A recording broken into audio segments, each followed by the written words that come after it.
Barangay Montitilaw, Antipolo City. There, na may narinig kang ang mga makakalaban mo are not outspoken, they have their advocacy, they are ready.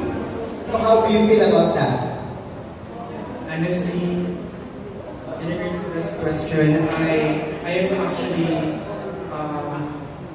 in-expect na may mga sasali talaga na mas magagaling, mas matatalino, pero alam ko sa sarili ko na kaya kong maging boses para dun sa mga taong walang self-confidence.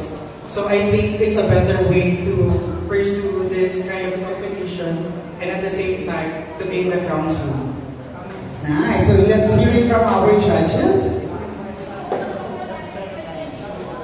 A question for you. How comfortable are you with yourself? Honestly, since I am from a Gen Z, I am currently experiencing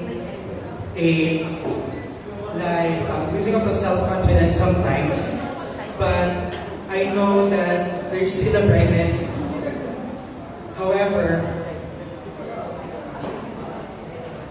I know that sometimes we are really facing a problems, and I know na merong panahon na dapat maging malakas tayo kasi sa huli tayo lang din yung tutulong sa sarili natin.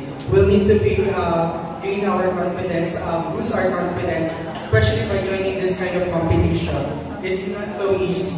It's not an easy competition, especially you will be joining for a pageant that you don't know kung sino yung mga kasali, kung ano na yung mga nabot nila.